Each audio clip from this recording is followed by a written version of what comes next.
I thank you, Mr. I come to the floor this morning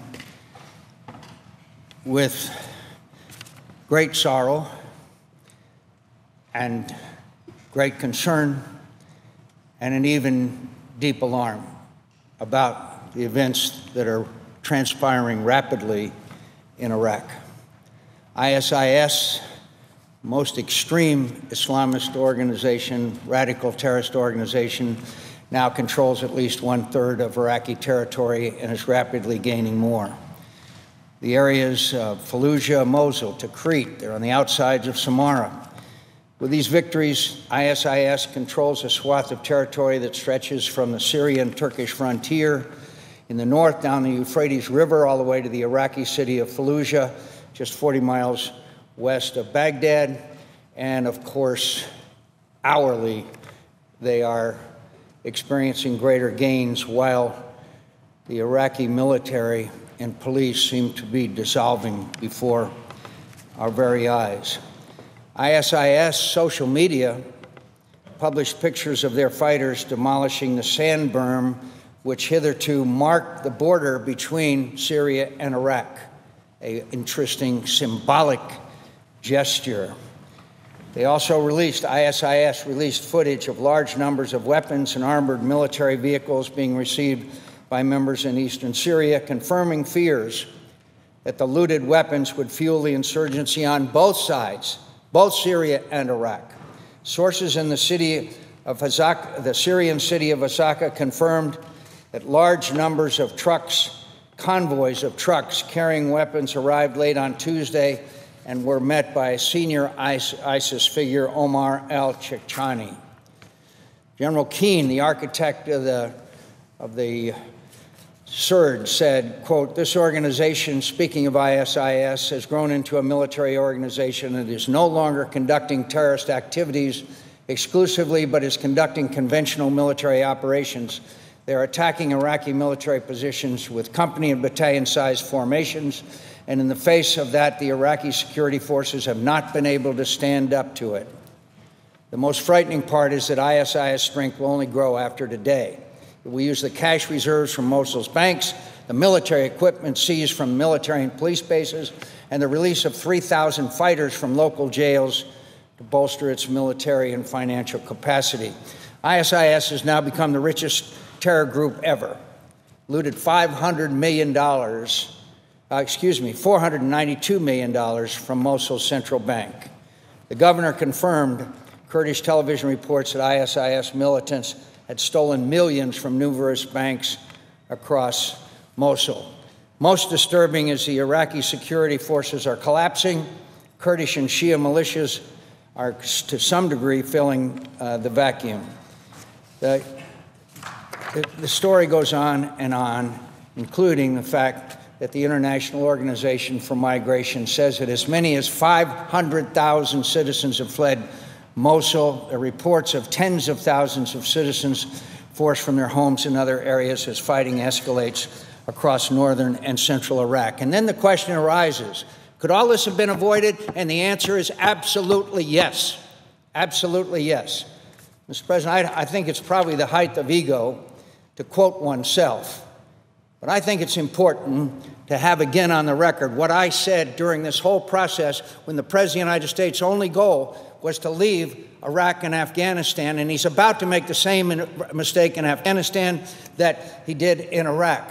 And those of us who knew Iraq, who knew al-Qaeda, who knew how vital and how fragile the Iraqi government is, and the day that the President announced that all U.S. troops would leave Iraq by the end of the year, I said, today marks a harmful and sad setback for the United States and the world. I respectfully disagree with the President. This decision will be viewed as a strategic victory for our enemies in the Middle East. On October 21st, 2011, nearly 4,500 Americans have given their lives for our mission in Iraq. Countless more have been wounded. I fear that all of the gains made possible by these brave Americans in Iraq at such grave cost are now at risk. On November 15, 2011, at a Senate Armed Services Committee, when Ambassador Crocker said it was a mistake, I said, and I will not give the whole statement, but I said, we cannot avoid the fact that Iraq's progress is now at greater risk than at any time since the dark days before the surge, and that it did not have to be this way. And finally, on December 14th, the day that the president in triumph visited Fort Bragg to mark the end, in his view, the end of the Iraq War, I said, over 4,000 brave young Americans gave their lives in this conflict. I pray that their sacrifice is not in vain. Unfortunately, it is clear that this decision of a complete pullout of United States troops from Iraq was dictated by politics and not our national security interests. I believe that history will judge this president's leadership with the scorn and disdain that it deserves. And of course, we now know that the United States rebuffed, according to the New York Times today, Michael Gordon and Eric Schmidt, the United States refused Maliki's request to strike against the militants. Strategic disaster assisted by withdrawal from Iraq. Iraq's terrorists are becoming a full-blown army. One of the smartest guys that I have encountered is a guy named Dexter Filkins with great experience. He has an article in the New Yorker, and I quote, "An extremist Iraq rise, America's legacy." And he says, when the Americans invaded in March of 2003, they destroyed the Iraqi state. And he goes on to say, the negotiations between Obama and Maliki fell apart in no small measure because of a lack of engagement by the White House. Today, many Iraqis, including some close to Maliki, say that a small force of American soldiers working in non-combat roles would have provided a crucial stabilizing factor that is now missing from Iraq.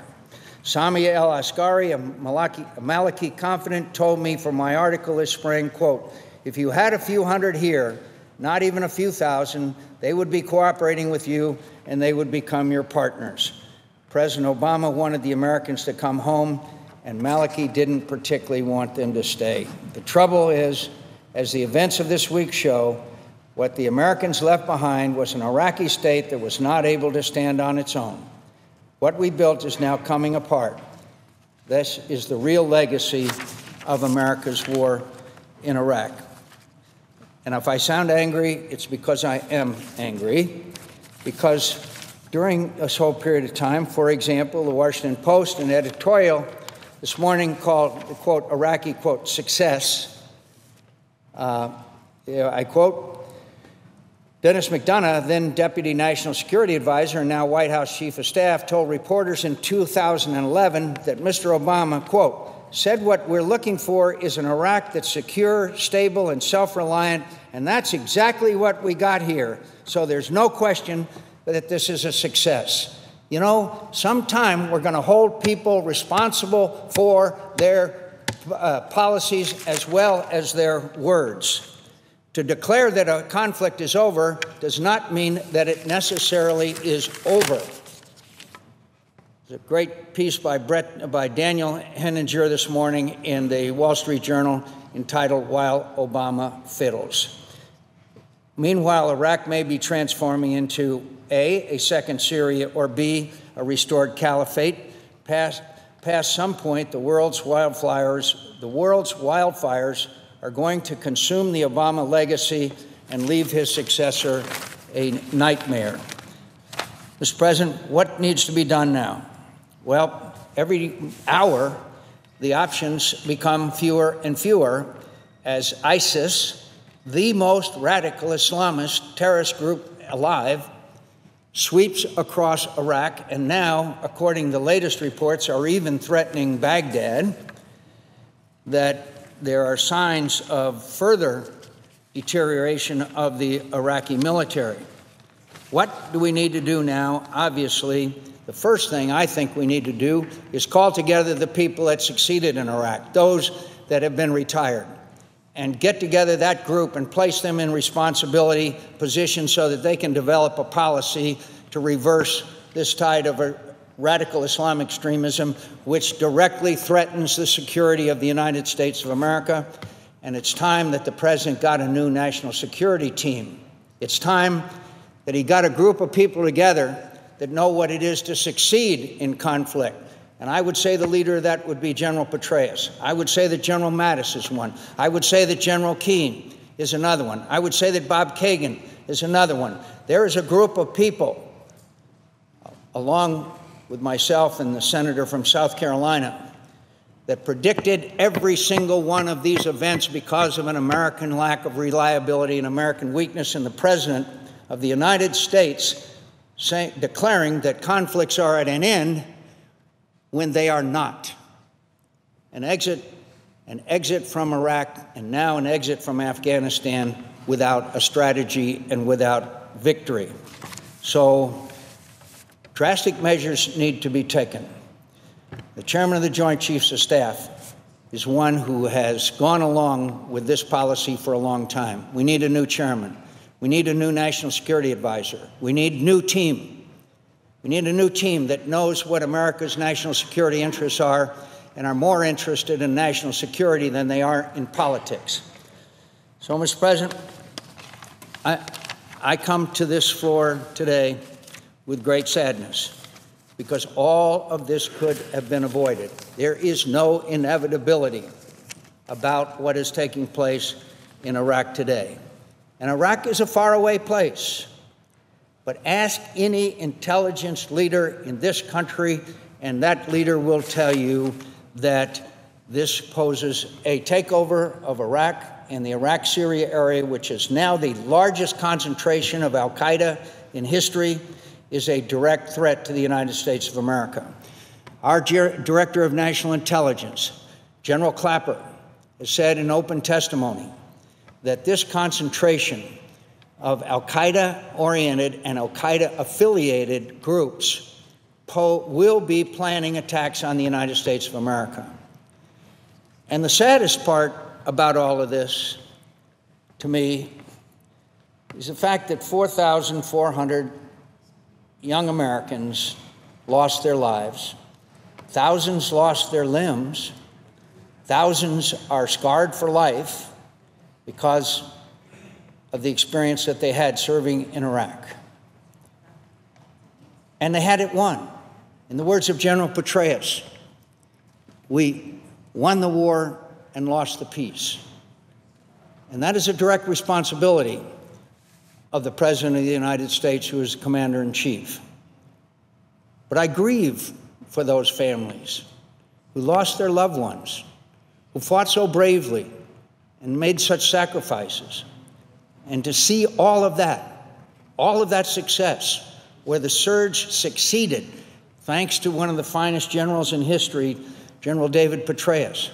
We see this all now torn asunder because of a policy of withdrawal without victory.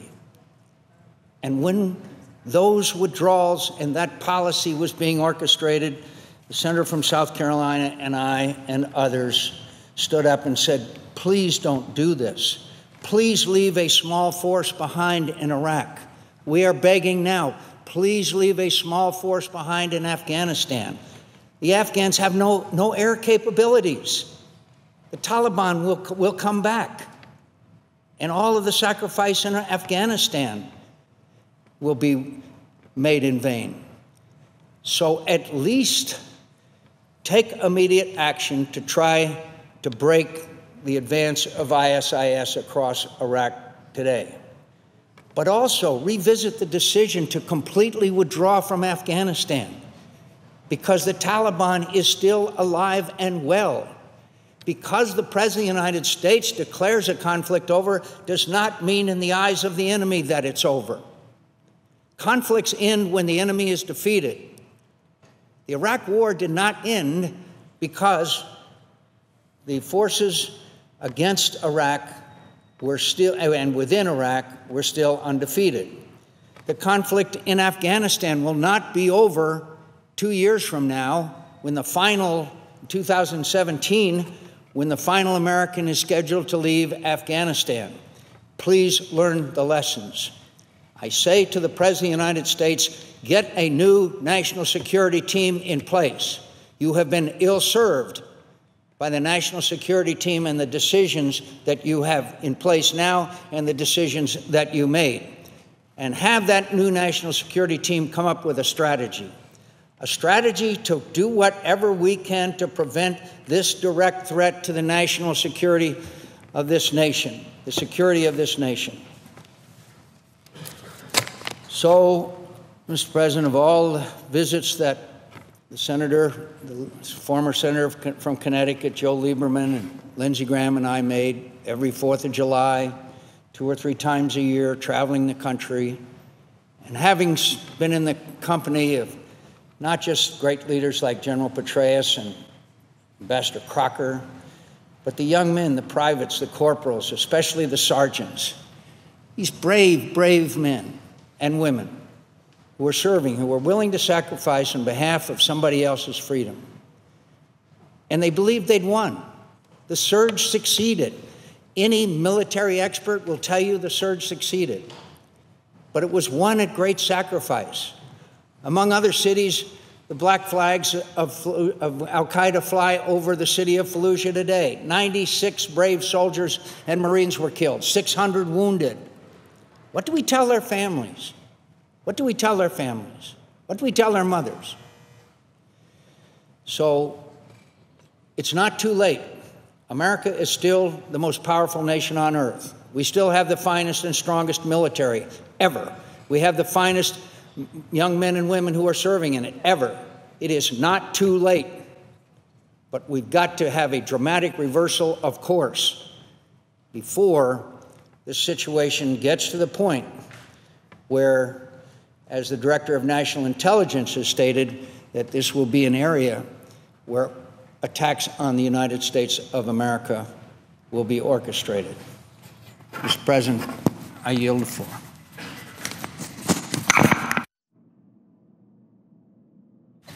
Mr. President, before I yield the floor, I ask that certain articles be inserted as part of the record. Without objection. And, Mr. President, I note the absence of a quorum.